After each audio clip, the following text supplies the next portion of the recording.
Daniel capítulo 12, verso número 1. Ya estamos llegando al final de esta serie. Vamos a entrar a este último capítulo y estaremos culminando con esta serie, fieles hasta el final. Este es el tema número 40, de esta serie. Y vamos a estar viendo en esta mañana este tema, Jesús el vencedor. Sí, hermanos. Así como una película, ¿verdad?, de acción. ¿Quién es el que siempre gana? Casi siempre. Pues el bueno, ¿no? Es el que siempre gana. El bueno es el que gana. Bueno, aquí no estamos diciendo que es el bueno, pero Jesús es el que va a ganar al final. Aunque parece que ahorita la sociedad se hunde en el pánico y en el pecado y en el error y todo ello, al final Jesús es el vencedor. Aquí termina toda la profecía. Jesús venciendo a sus enemigos. Bien, entonces vamos a analizar este pasaje conjuntamente con la Biblia para ir finalizando este libro de Daniel y entrar a otra serie si Dios lo permite. Daniel capítulo 12, versículo 1, dice ahí, el título no inspirado de ese pasaje es El tiempo del fin. En aquel tiempo se levantará Miguel, el gran príncipe que está de parte de los hijos de tu pueblo, y será tiempo de angustia, cual nunca fue desde que hubo gente hasta entonces, pero en aquel tiempo será libertado tu pueblo, todos los que se hallen escritos en el libro, y muchos de los que duermen en el polvo de la tierra serán despertados, unos para vida eterna y otros para vergüenza y confusión perpetua. Los entendidos resplandecerán como el resplandor del firmamento, y los que enseñan la justicia a la multitud como las estrellas a perpetua eternidad. Pero tú, Daniel, cierra las palabras y sella el libro hasta el tiempo del fin. Muchos correrán de aquí para allá, y la ciencia se aumentará. Bien, vamos al último capítulo de este libro, hermanos. Vamos a la última parte de este libro donde vemos cómo Jesús es el vencedor. El capítulo 10, 11 y 12 de Daniel son un mismo suceso, son una misma narrativa, es decir, va avanzando en el tiempo de cómo van sucediendo las cosas y entonces llegamos a los tiempos del fin. Entonces voy a leer un poco del contexto, hermanos, de los versos anteriores a este pasaje para que veamos que el anticristo se narra en esta historia. Daniel capítulo 11, verso 40. Pero al cabo del tiempo el rey del sur contenderá con él, y el rey del norte se levantará contra él como una tempestad, con carros y gente de a caballo y muchas naves, y entrará por las tierras e inundará y pasará. Entrará a la tierra gloriosa. ¿De quién estamos hablando? ¿O quién es el prototipo del anticristo? Antíoco. Antíoco. Entrará a la tierra gloriosa y muchas provincias caerán, mas éstas escaparán de su mano. Edom y Moab y la mayoría de los hijos de Amón. Extenderá su mano contra las tierras y no escapará el país de Egipto. Y se apoderará de los tesoros de oro y plata y de todas las cosas preciosas de Egipto. Y las de Libia y de Etiopía le seguirán. Pero noticias del oriente y del norte lo atemorizarán. Y saldrá con gran ira para destruir y matar a muchos. Y plantará las tiendas de su palacio entre los mares y el monte glorioso y santo. Mas llegará a su fin y no tendrá quien le ayude. Recordamos que Antíoco estaba en Etiopía arrasando con ellos y entonces se entera que los judíos se han rebelado. Y en ese enterarse, él vuelve contra ellos teniendo ya el pensamiento de exterminarlos a todos. Eso era a lo que rezaba Antíoco. Y en ese volver, en su carruaje, le da un dolor en las entrañas y es un dolor insoportable de repente. Y entonces él tiene que volver a Babilonia. Y ahí muere. Como lo dijimos, o como lo leímos en el libro de Macabeos, Antíoco murió aguzanado en vida. O sea, apestaba muerto, pero estaba con vida. Y dice que él hablaba diciendo y jurando a Dios que si lo sanaba, haría un templo y haría muchos sacrificios. Ya saben cómo son los que son religiosos, ¿verdad? Hacen promesas que no van a poder cumplir. Antíoco es un prototipo del anticristo, hermanos. ¿Cómo va a ser el anticristo? Va a ser alguien sin piedad, implacable. Va a ser alguien muy inteligente en la política. Va a ser alguien que convencerá al mundo de que él trae la solución para muchas cosas y hará muchos trucos. Dice la palabra que él hará como que descender fuego del cielo y entonces engañará a muchos, hermanos. Se recuerden esto, hermanos, Satanás nunca hace milagros. Satanás hace trucos, como que parece un milagro, pero no es. Dice, hace señales mentirosas. O sea, por decir, los hechiceros de Egipto, cuando hicieron supuestamente las serpientes o el agua en sangre, no fue algo literal, hermanos. Ellos como que aparentaban que hacían esas cosas igual que Moisés. Entonces, hermanos, por eso les digo, irse por milagros, tengan mucho cuidado, porque pueden ser engañados. Dios no nos está diciendo que nos guiemos por milagros. Dios dice que nos guiemos por la fe. ¿La fe en qué? En la palabra. Entonces, hermanos, hoy en día, pues con todo este movimiento neopentecostal, pues todos hacen milagros, ¿va? Todos hacen milagros. Todos se van al tercer cielo, ¿va? Todos se van al infierno, todos ven a su bisabuela, todos ven demonios todos lados. Pero no tiene nada que ver eso con Cristo. No tiene nada que ver eso con Cristo. O sea, voy a decir que puro mercadeo, nada más. Puro mercadeo. Hermanos, la palabra, el principio es Cristo y su fin es Cristo. Y si no tienes esa parte de ver a Cristo, entonces no te ha amanecido. Irse por otro lado, que no sea Cristo, es un evangelio diferente, ¿eh? Es un evangelio diferente. Entonces vamos a analizar la primera parte. Dice, en aquel tiempo se levantará Miguel, el gran príncipe que está de parte de los hijos de tu pueblo.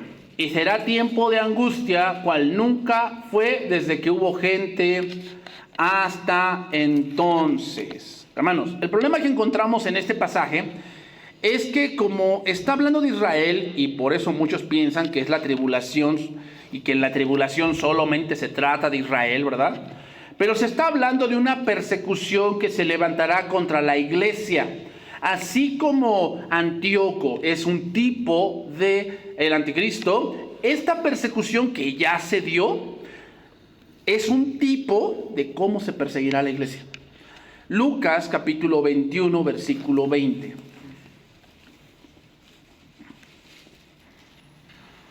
Entonces, sí, hermanos, sí, lamento decirles que sí, el anticristo va a perseguir a la iglesia. Sí. Va a perseguir a la iglesia. ¿Y a muchos va a matar? Sí.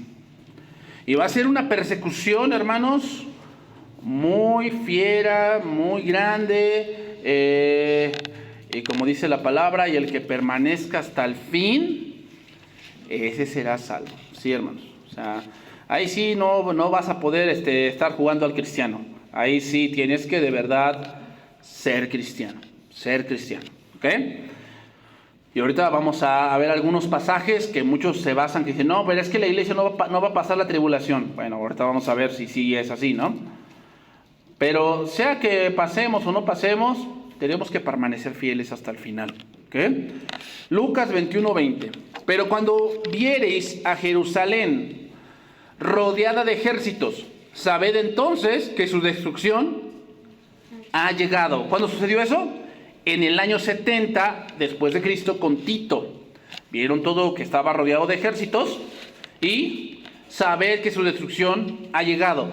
Entonces los que estén en Judea huyan a los montes, y los que estén en medio de ella váyanse, y los que estén en los campos no entren en ella, porque estos son días de retribución, para que se cumplan todas las cosas que están escritas. Mas ay de las que estén en cinta y de los que críen en aquellos días, porque habrá gran calamidad en la tierra e ira sobre este pueblo. Y versículo 24, y caerán a filo de espada, y serán llevados cautivos a todas las naciones, y Jerusalén será hollada por los gentiles, hasta que los tiempos de los gentiles se cumplan. Es obvio que aquí está hablando de algo que ya pasó, que ya sucedió en la historia, y vemos aquí 3 cosas que se profetizan a los judíos. Número 1, iban a caer a espada.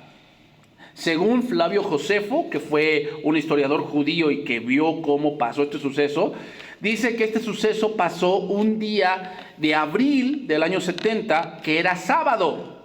Y como era sábado, había mucha gente dentro del templo y de la ciudad. Entonces, el asedio que hizo Tito duró 5 meses. El número de prisioneros fueron 97,000 y el número de muertos fue 1,100,000. Se dice que fue, hermanos, una carnicería. O sea, mataron a diestra y siniestra a todos. O sea, fue algo de verdad tremendo. Pues, hermanos, la persecución del anticristo va a ser más grande. ¿Por qué? Porque aquí fue local. La del anticristo va a ser mundial. Va a ser mundial. Y ya lo estamos viendo, hermanos, como sin notarlo todavía mucho, pero ya empieza persecución contra los cristianos. ¿Cómo? No te dejan hablar de Jesús. O sea, ellos pueden hablar de cualquier tema, pero cuando sacamos de Jesús o de la Biblia, cállate. Eso es persecución, hermanos. Eso es persecución. ¿Cuál otra persecución? Que se ven imágenes en las redes sociales o en la televisión como gente quema Biblias, rompe las Biblias, grafitean las iglesias, ¿verdad? Y no pasa nada. Pero si tú quieres defender a tu dignidad o esto que ellos están haciendo, puedes ir a la cárcel. ¿Se dan cuenta? La persecución todavía no está tan fuerte, hermanos. No está tan fuerte, pero ahí viene, ahí viene. Y aquellos que siguen jugando al cristiano, pues bueno, ¿saben lo que van a hacer? Se van a unir a ellos, se van a unir. Y van a entregar a su padre y a su madre y a sus hermanos. Y van a decir, yo sé dónde se esconden fulano y sutano, cristianos, con tal de salvar su vida. Sí, hermanos. Número 2, los judíos serían llevados a todas las naciones. ¿Sucedió eso? Sí, sucedió eso. Número 3, Jerusalén sería hollada por los gentiles. Y esto también ya se cumplió, hermanos. En el año 132, después de Cristo, los romanos expulsaron a todos los judíos de Jerusalén y le cambiaron el nombre a Jerusalén por lo que hoy se conoce, Palestina. ¿Por qué le cambiaron el nombre a Palestina? Porque el punto de los romanos era desaparecer la memoria judía. Eso era lo que ellos querían hacer. Por eso hasta le cambiaron el nombre a Palestina. El nombre Palestina significa tierra de los filisteos. Por eso le llaman así Palestina. Eso se los dieron los romanos en el año 132 después de Cristo. En el año 637 después de Cristo, entran en escena los musulmanes y se inicia una época en la que Palestina cambia de manos varias veces. ¿Okay? Hasta el año de 1516, que pasa a formar parte del Imperio Otomano. Y esto fue hasta la Primera Guerra Mundial, donde la potencia mundial en ese momento eran los ingleses. Con esa potencia mundial, en el año de 1917, de diciembre, los ingleses toman esa tierra y ya tenían en mente hacer un Estado de Israel en Jerusalén. Y el 14 de mayo de 1948, la tierra de Palestina vuelve a ser de los judíos. O sea, se vuelve a ser un Estado judío. Pero, hermanos, aún Jerusalén no es totalmente de los judíos. Recuerden que Jerusalén es una tierra neutral. La tienen cuatro religiones poderosas ahí. ¿Okay? Entonces, quiere decir que esta profecía se sigue cumpliendo. ¿Cuál? Jerusalén será hollada por los gentiles. O sea, sigue siendo controlada por los gentiles. Jerusalén no es totalmente de Israel. Por eso, hermanos, cuando leemos aquí en Daniel 12... se habla de la destrucción del templo y la persecución de los judíos. Pero así como Antíoco es un prototipo del anticristo, la persecución judía es un prototipo de la persecución cristiana. ¿Cuánto tiempo durará? La respuesta es, no lo sabemos. Ahora, lo que sí sabemos es que Dios nos va a cuidar de esa persecución. Bueno, entonces muchos sacan este pasaje, ¿no? Apocalipsis capítulo número 3, versículo número 8. Y aquí está hablando la iglesia de Filadelfia. Pero vamos a analizar esa palabra que dice allí. ¿Okay? ¿El Señor nos va a guardar? Claro que sí, hermanos, nos va a guardar. Pero muchos piensan que nos va a guardar sacándonos, y no, hermanos. Vamos a compararlo con otro pasaje. Dice ahí: yo conozco tus obras, he aquí he puesto delante de ti una puerta abierta, la cual nadie puede cerrar. Porque aunque tienes poca fuerza, has guardado mi palabra y no has negado mi nombre. He aquí yo entrego de la sinagoga de Satanás a los que se dicen ser judíos y no lo son, sino que mienten. He aquí yo haré que vengan y se posen a tus pies y reconozcan que yo te he amado. Por cuanto has guardado la palabra de mi paciencia, yo también te guardaré de la hora de la prueba que ha de venir sobre el mundo entero para probar a los que moran sobre la tierra. He aquí yo vengo pronto, retén lo que tienes para que ninguno tome tu corona. Al que venciere, yo le haré columna en el templo de mi Dios, y nunca más saldrá de allí, y escribiré sobre él el nombre de mi Dios y el nombre de la ciudad de mi Dios, la nueva Jerusalén, la cual desciende del cielo de mi Dios, y mi nombre nuevo. El problema que tenemos ahí es, ¿qué significa que te guardará de la hora de la prueba? Bueno, la palabra griega no significa sacarte de algo, sino significa darte la fortaleza para algo. Y un versículo paralelo a esto, Juan capítulo 17. Vean, esa misma palabra que se utiliza en este pasaje, se utiliza en el pasaje de Apocalipsis. Juan capítulo 17.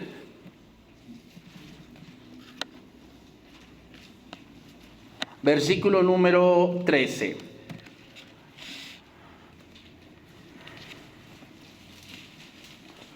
Recuerden la regla general, hermanos. La Biblia se traduce a sí misma. La mejor manera de entender una palabra en la Biblia es qué dice la Biblia de esa palabra.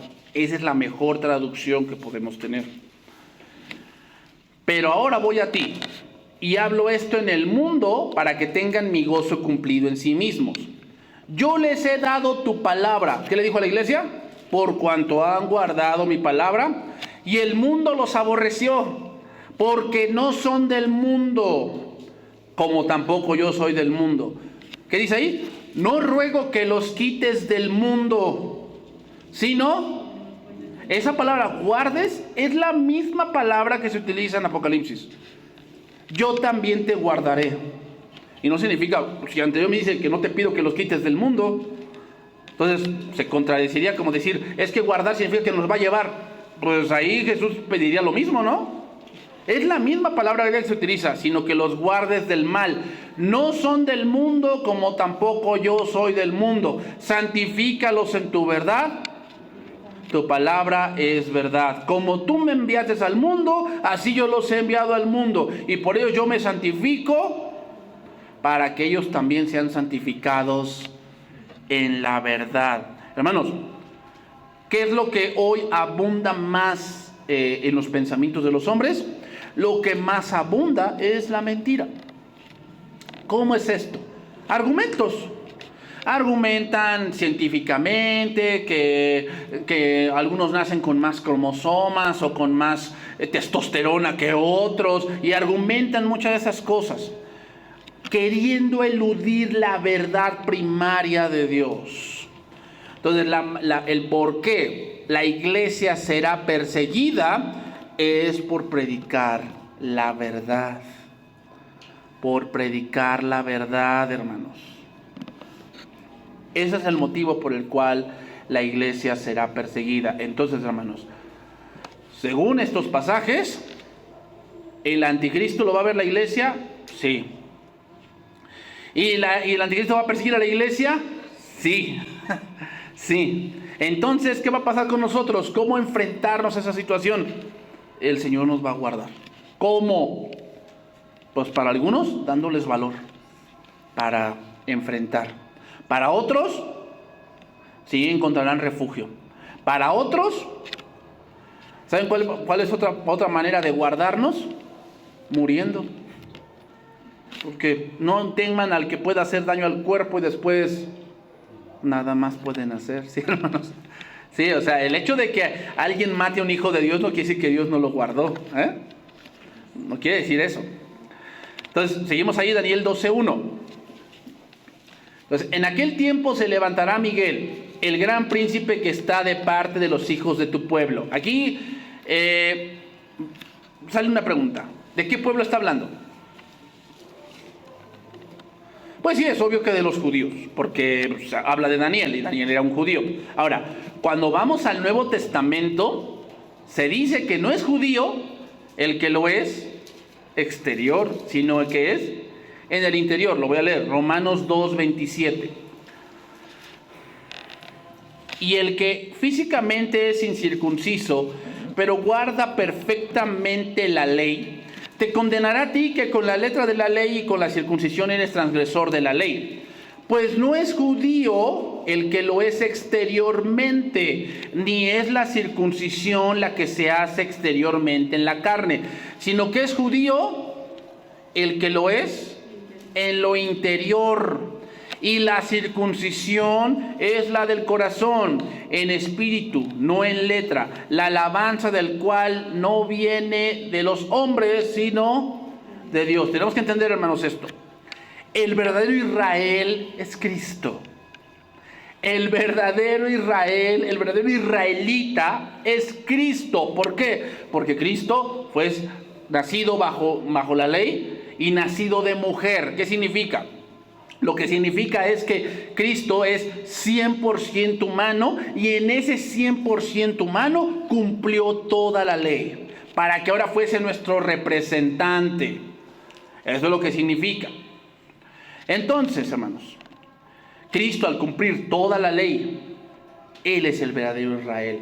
Y todos los que son o confían en Cristo son parte del verdadero Israel, porque Él es la vid verdadera. Él es el olivo de que las ramas fueron desgajadas, que quiere decir todos los judíos incrédulos, y fue injertado olivo silvestre, es decir, todos aquellos que hemos creído en Cristo y que ahora participamos de las promesas que se cumplen en Cristo. Cristo es el verdadero Israel. Entonces, ¿aquí de quién habla? Dice, de tu pueblo. Sí, ¿quién es el pueblo? Los judíos. ¿De cuáles judíos? Pues los que son espirituales, hermanos. No estamos alegorizando el texto, ahí lo dice. Entonces, cuando Cristo nos salva, Cristo nos circuncida el corazón. Por lo tanto, todos somos judíos en el corazón, hermanos. No hablo de nacer y todo eso, no. Sino de el corazón. Hermanos, Dios tiene un solo pueblo, no dos. Como dicen los dispensacionalistas, que uno es Israel y otro es la iglesia. No, Dios tiene un solo pueblo, no dos. Dios tiene un solo pueblo, y ese pueblo es al que van a perseguir. Daniel 12:2. Seguimos ahí en ese pasaje. Daniel 12:2. Y muchos de los que duermen en el polvo de la tierra serán despertados, y unos para vida eterna y otros para vergüenza y confusión perpetua. Pregunta, en esos pasajes, ¿dónde está el milenio?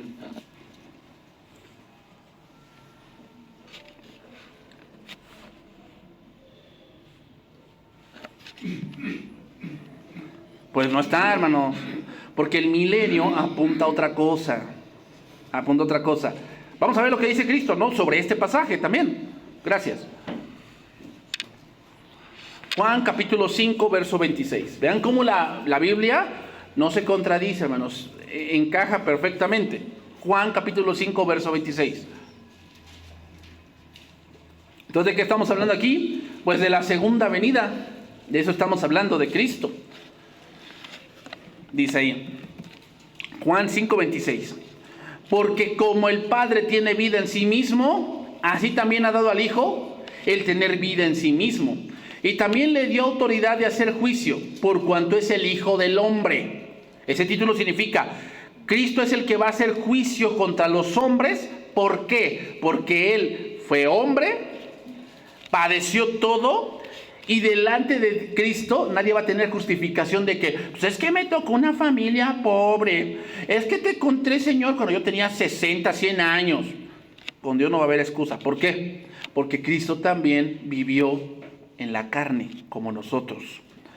No os maravilléis de esto, dice, porque vendrá hora cuando todos los que están en los sepulcros oirán su voz, y los que hicieron lo bueno saldrán a resurrección de vida, mas los que hicieron lo malo encaja perfectamente con Daniel 12:2. Otro pasaje, Mateo 13:36. Vean lo que quien lo está diciendo, es Cristo el que lo está diciendo. ¿Cómo será esto?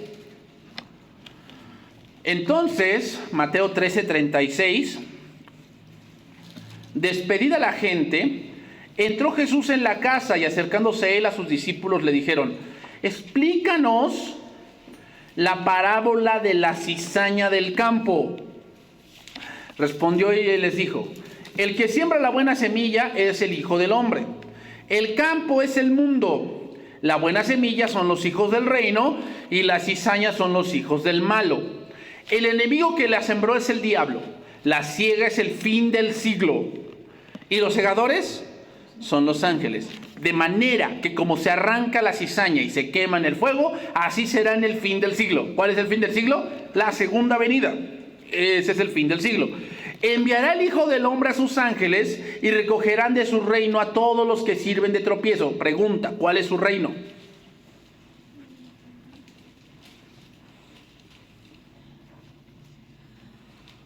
El mundo, hermanos, el mundo. O sea, el reino ya fue inaugurado, pero recuerden que el reino de Dios no es algo terrenal. Jesús se lo dijo a Pilato: mi reino no es de este mundo. Si mi reino fuera de este mundo, mis seguidores pelearían por mí. Pero mi reino no es de este mundo. Otra vez, enviará el Hijo del Hombre a sus ángeles y recogerán de su reino a todos los que sirven de tropiezo y los que hacen iniquidad, y los echarán en el horno de fuego, y allí será el lloro y el crujir de dientes. Entonces los justos resplandecerán como el sol en el reino de su Padre, y el que tiene oídos para oír, oiga. Y como ya lo hemos dicho, cuando se habla de la primera y segunda resurrección, no es que se hable de dos resurrecciones en consecución, más bien se habla de resucitar. ¿Para qué? ¿Para qué van a resucitar? Unos para vida y otros para muerte. O sea, no significa que resucitan unos, pasa un tiempo y después resucitan otros. No. Cuando Cristo regrese, todos resucitan, pero unos para vida y otros para muerte. O sea, va a ser un mismo suceso. 1 Corintios 15:20, y ahí lo dice bien, ¿no? 1 Corintios 15:20.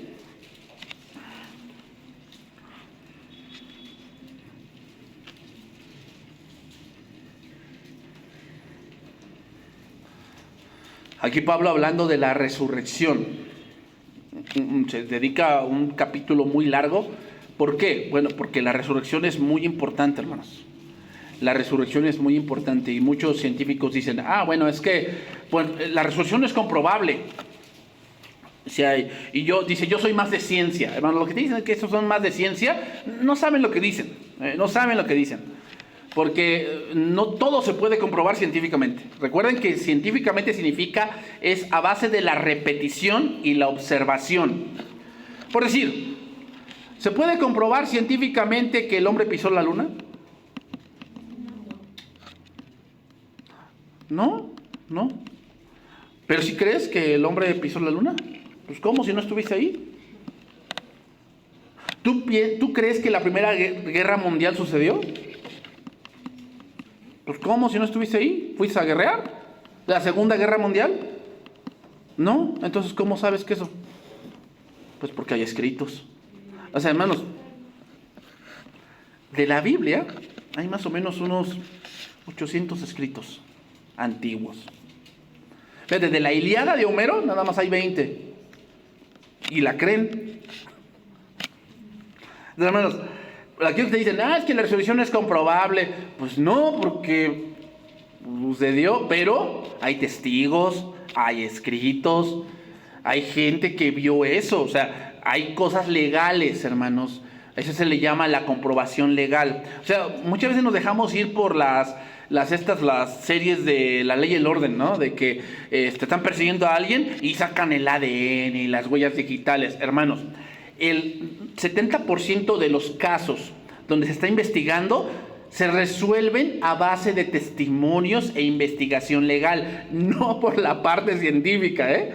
O sea, eso lo hacen en las series para hacerlo más rápido, pero no es cierto. Se hace a base de preguntar, van con los vecinos, con la colonia, recaudan testimonios, y ahora videograbaciones, todo ese tipo de cosas. O sea, ya lo científico de que van al laboratorio y el ADN, eso es algo ya hasta el final. Por eso la gente, no, yo soy científico. Nah, no es cierto. No es cierto. No es. Es lo que dice ahí, 1 Corintios 15, 20. Mas ahora Cristo ha resucitado de los muertos. Primicias de los que durmieron es hecho.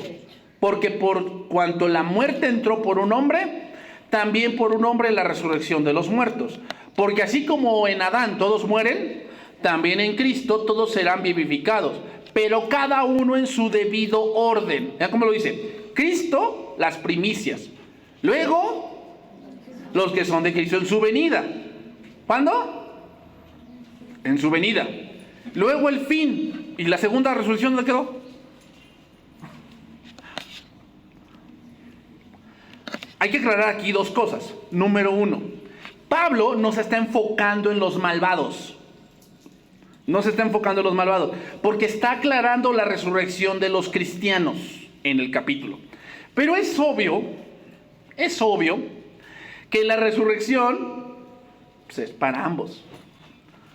Pero cada uno en su debido orden. Luego el fin, dice ahí, cuando entregue el reino al Dios y Padre, cuando haya suprimido todo dominio, toda autoridad y potencia. ¿Cuándo sucederá eso? Cuando el reino sea consumado. ¿Dónde sucede eso? La segunda venida, sí. Porque preciso es que Él reine hasta que haya puesto a todos sus enemigos debajo de sus pies. ¿A qué se refiere? Pues juzgarlos. Pues te imaginas, va a juzgar a miles y millones de gentes. Pues todos los que han vivido desde Adán hasta ahorita. Millones de gentes. Los del Titanic, los del Bismarck, Primera Guerra Mundial, Segunda Guerra Mundial, los que murieron en Gaza, todos los mexicas, los toltecas, los zapotecas, todos ellos, los de Perú, todos van a resucitar y van a tener que ser, ¿qué? Juzgados. Preciso es que Él reine hasta ya que haya puesto a todos sus enemigos debajo de sus pies. Y el postrer enemigo que será destruido es la muerte. ¿Por qué será destruido? Porque seremos transformados. Porque todas las cosas las sujetó debajo de sus pies. Y cuando dice que todas las cosas han sido sujetas a Él, claramente se exceptúa aquel que sujetó a Él todas las cosas. Pero luego que todas las cosas le estén sujetas, entonces también el Hijo mismo se sujetará al que le sujetó a Él todas las cosas, para que Dios sea todo. ¿Qué significa que se sujetará al Hijo? Significa que dirá a su Padre: he acabado la obra que planeamos.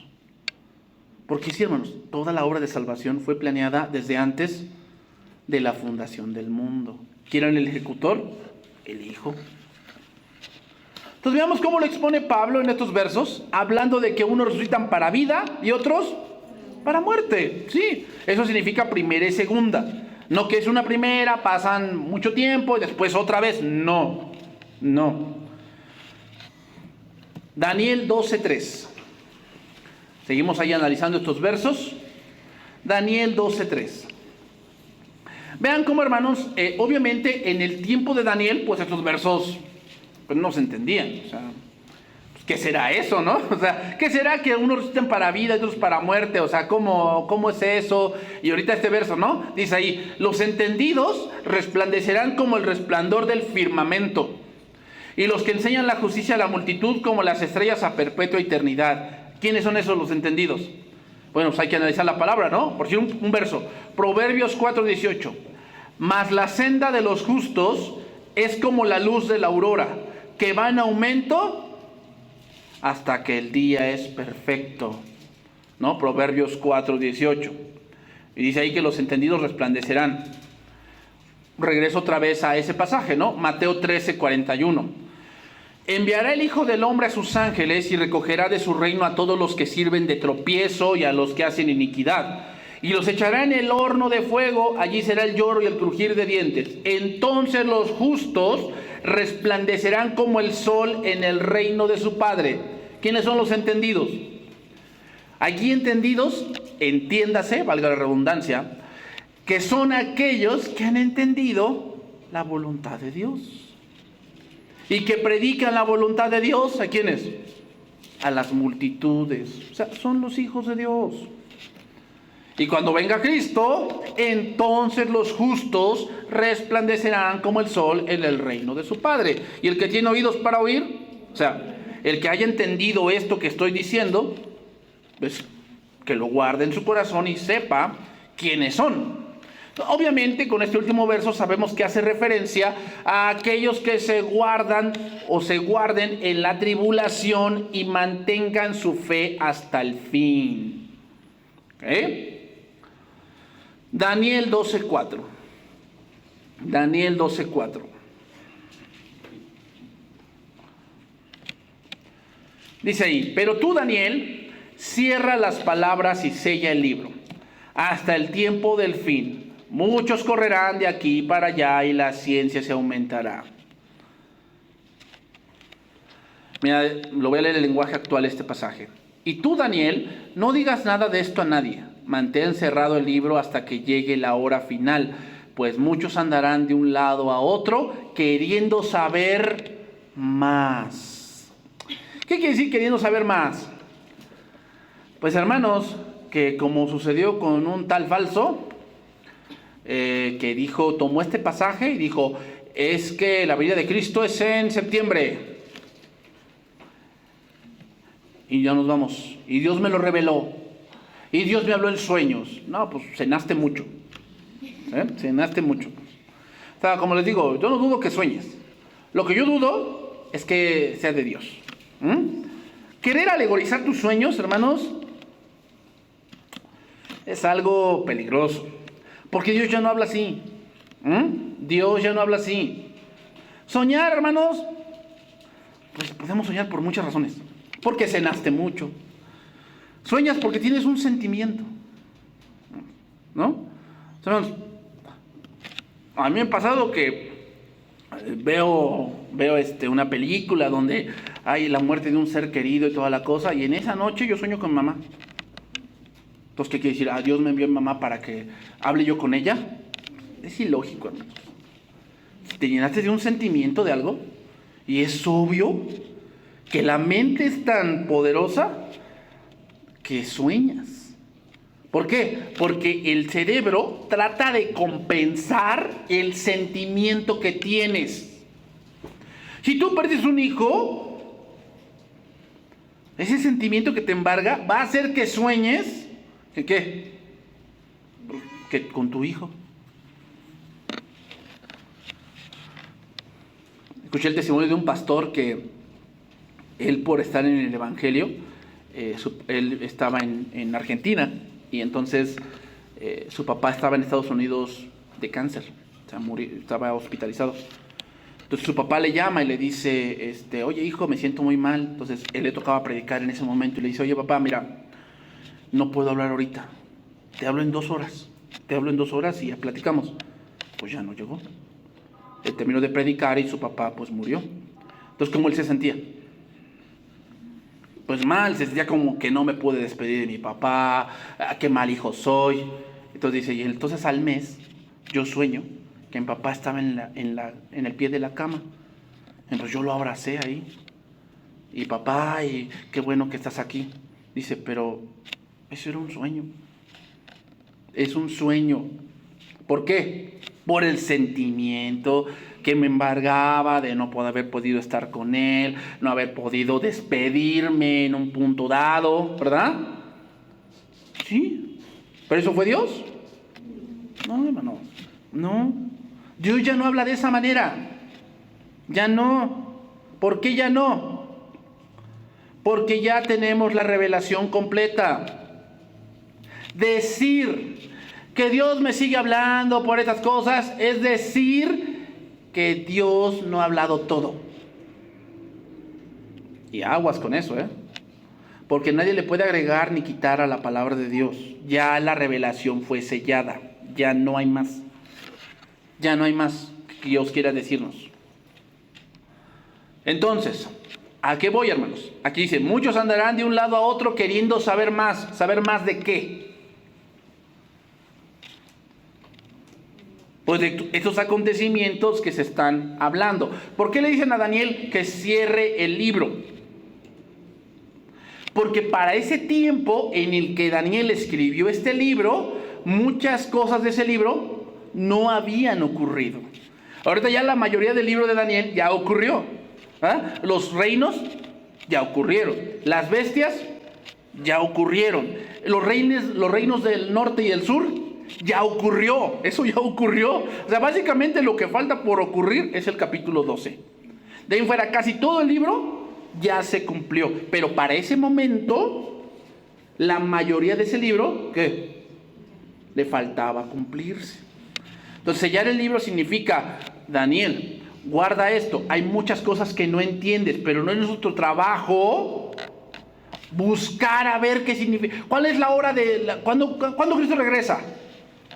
Y ahí ves a gente medio locadia ahí diciendo fechas. Ahí están los adventistas, ¿no? Que no, va a venir en el 1800 tanto y nunca vino. Y ahí ves a los adventistas y a Elena White hablando puras sandeces de que Cristo venía a tal fecha y nunca vino. No es el punto, hermanos, andar buscando qué fecha viene Cristo. El punto es permanecer fieles hasta el final. ¿Ok? Por lo tanto, muchas cosas del libro ya se cumplieron. Versículos 5 al 7. Y yo, Daniel, miré, y aquí otros dos que estaban en pie. El uno a este lado del río y el otro del otro lado del río. ¿Cuál río? El río Tigris. O Hidekel, que en ese tiempo así se le llamaba. Pero es el río Tigris. Y dijo uno al varón vestido de lino, que estaba sobre las aguas del río: ¿cuándo será el fin de estas maravillas? Y oí al varón vestido de lino que estaba sobre las aguas del río, el cual alzó su diestra. Hermanos, en el punto judío, levantar la diestra era jurar por algo. Así, levantabas la diestra y yo juro que por Jehová o por el templo que se va a hacer esto. Bueno, pero dice aquí, y juró, dice, y levantó, alzó su diestra y su siniestra, o sea, alzó las dos manos al cielo y juró por el que vive por los siglos, que será por tiempos y la mitad de un tiempo. Y cuando se acabe la dispersión del poder del pueblo santo, todas estas cosas serán cumplidos. Aquí parece que se abre el telón a una nueva escena, y es en el río Tigris. Ahora, ¿cuáles cosas? Recordemos, hermanos, que para ese momento la mayoría del libro de Daniel no se ha cumplido, y esas cosas se refiere a todo lo que Daniel ha escrito en ese momento. El mensajero divino levantó ambas manos al cielo y, como se los dije, entre los judíos antiguos, cuando alguien levantaba una mano significaba hacer juramento. Levantar ambas manos habla de una doble confirmación, es decir, que lo que se sella, dice sella el libro, entonces significa, ¿cómo lo selló? Que todo lo que Daniel escribió se va a cumplir. Otra cosa, recuerden que el punto de los milagros es confirmar palabra. Por eso ya no hay milagros. ¿Por qué no? No hay palabra que confirmar. No hay palabra que confirmar. O sea, los milagros son para confirmar, y ustedes lo pueden comprobar. Jesús habló con un paralítico y le dijo: tus pecados te son perdonados. Y todos empezaron a escandalizarse, que no, que quién era este, blasfema y toda la cosa. Entonces Jesús les dice: pues para que vean que el Hijo del Hombre tiene potestad para perdonar pecados, ¿qué hizo? Levantó al paralítico. ¿Qué hace ese milagro? Confirmar que Jesús puede perdonar pecados. El milagro confirma palabra. Hoy ya no hay milagros así. ¿Por qué ya no? Pues porque ya la revelación se ha completado. Hoy, ¿qué tenemos entonces? Providencia. Y hermanos, no minimicemos la providencia. La providencia es igualmente poderosa que un milagro. O sea, hoy lo minimizamos porque, tengo cataratas, ¿y qué hacemos? Pues te vas al oftalmólogo y te mete láser. Y te quita la catarata, ¿no? O la carnosidad. Y lo vemos como algo normal. No, hermanos. El ojo es complejo. Un ojo es complejo. Si hay algo, hermanos, que en la inteligencia artificial es difícil de procesar, son las imágenes. Son las imágenes, hermanos. O sea, es algo complejo. Entonces, imagínate que te quemaron ahí para quitarte esto. ¿Quién da la sanidad? ¿Quién hace que tus nervios sigan funcionando para procesar luz? Porque los colores es luz, hermanos. Por eso el negro no es un color. Negro es ausencia de luz. Entonces, entra luz a tu ojo y ¿cómo se procesa todo eso? ¿Te imaginas? Tu corazón está latiendo todo el tiempo. O sea, ¿te imaginas tu cerebro solamente de todas las 8 horas que descansas? O algunos nada más descansan 1 hora, 2 horas, porque piensan que la vida es trabajar, 1 o 2 horas. Bueno, de todo eso, tu cerebro solamente descansa 5 minutos. O sea, ¿te imaginas toda esa maravilla de Dios? Esa maravilla de Dios de tu sistema inmunológico que está siendo atacado cuando sales al ambiente de muchos virus y toda la cosa, y aún así tú te mantienes sano. O sea, esa es providencia de Dios y es igualmente poderosa. No minimicemos que, pues ya Dios no hace milagros. Esto quiere decir que, pues ya Dios no alarga las manos. Es una fanfarronería eso. O los pies. Pues hermanos, Dios ya no hace este tipo de ridiculeces. No hace ese tipo de ridiculeces, por favor. Dios hace providencia con todos, buenos y malos. Y eso es igualmente poderoso. O sea, así tú tengas el tratamiento que tengas, el que te da la sanidad es Dios. Entonces, este punto del hombre que levanta las manos habla de un milagro que sella toda la profecía que Daniel escribió. O sea, ¿cómo estamos seguros que lo que Daniel escribió es verdad? ¿Cómo estamos seguros?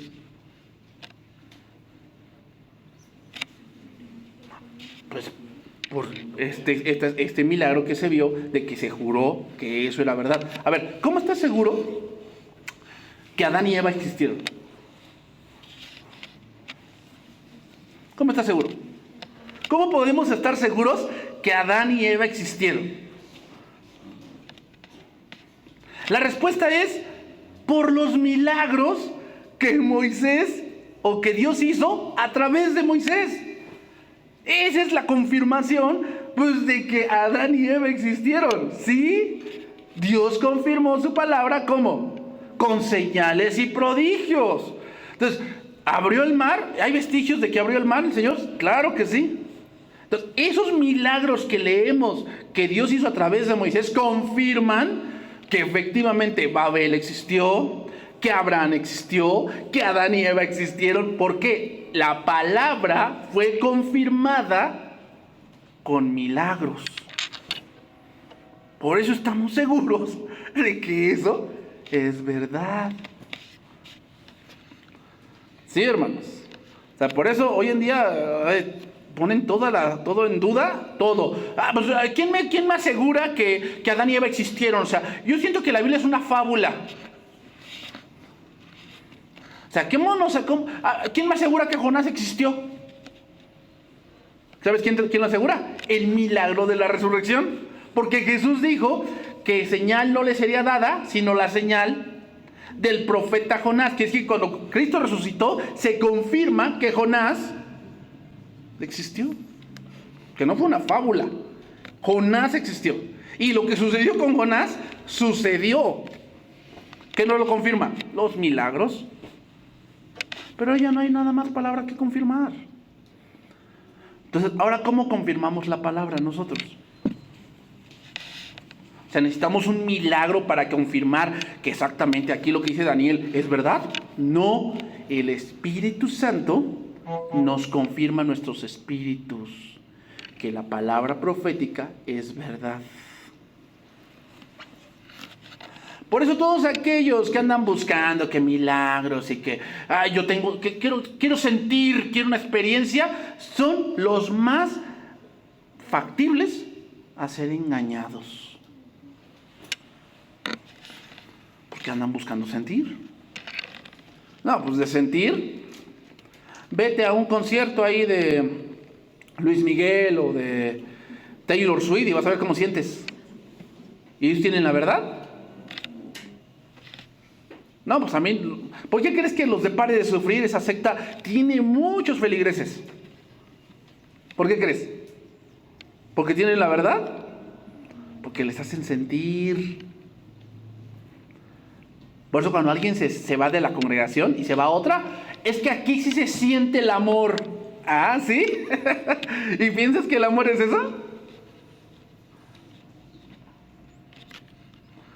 Por eso, hermanos, muchos piensan que Dios los puede amar más. ¿Dios te puede amar más?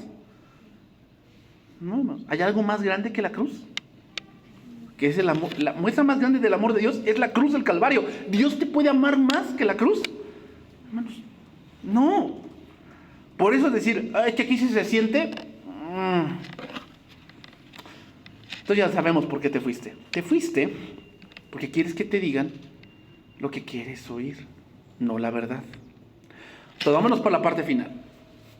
Y juró por el que vive, versículo 7, por los siglos, que será por tiempos y la mitad de un tiempo. Y cuando se acabe la dispersión del poder del pueblo santo, todas estas cosas serán cumplidas. ¿Qué quiere decir eso? Bueno, quiere decir que Dios tiene el control. Cuando se dice tiempos y mitad de un tiempo, significa que Dios está teniendo el control de cómo se va desarrollando todo lo que va a venir. Por decir, tiempo, la oposición a Dios y a su pueblo empezará y durará por un tiempo, un periodo de tiempo que Dios determina. ¿Okay? Tiempos. Parece que esta oposición se incrementa. Se empieza por un momento, empieza a ser perseguido y de pronto se incrementa. Y mitad de un tiempo significa empieza a reducirse porque Dios dice hasta aquí. ¿Cuánto tiempo por si sufrió Job? Pues no se sabe. Pero lo que sí se sabe es que Dios tenía el control de eso. O sea, ¿verdad? ¿Cómo empezó? Un tiempo. Empezó porque perdió sus hijos, perdió sus casas, perdió sus camellos. Un tiempo. Luego, tiempos. Perdió su salud.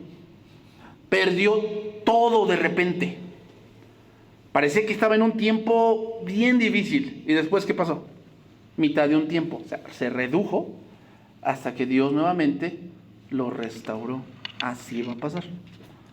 Empieza por un tiempo que siento que hoy estamos viviendo en esos tiempos en que ahorita es tranquilo la persecución y toda la cosa, pero después se va a aumentar más. Y parece que está al rojo vivo todo. Y después que Dios va a decir, hasta este momento ya. Por lo tanto, hermanos, esta expresión poco común se refiere a la duración del tiempo de persecución que se predice en los capítulos previos de Daniel. ¿Ok?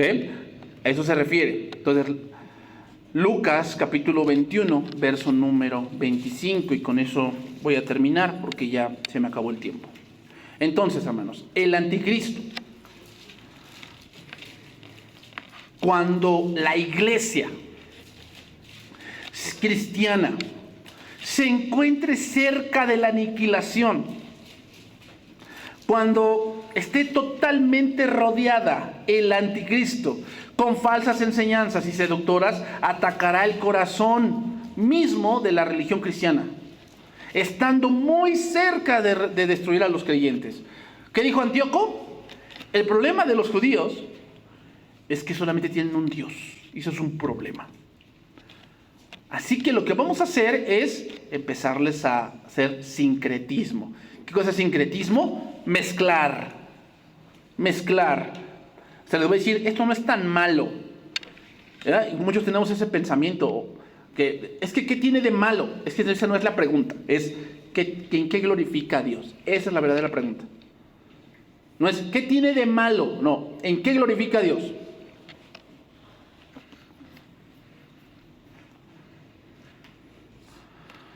Entonces, en ese tiempo crítico, cuando parezca que la iglesia de Dios es incapaz de sobrevivir, Dios regresará con gran poder.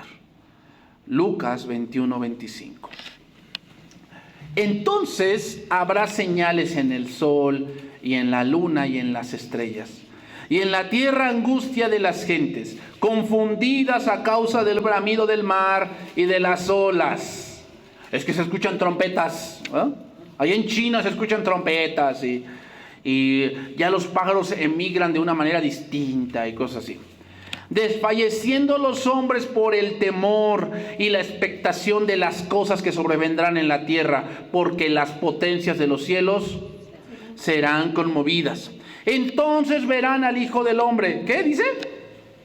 Pues no se supone que Cristo viene secretamente y se los arrebata y después los aviones se caen y el tractor se va hacia el terreno allá porque desapareció el conductor y toda la cosa. Ahí dice que todo ojo le verá. Entonces verán al Hijo del Hombre, que vendrá en una nube con poder y gran gloria.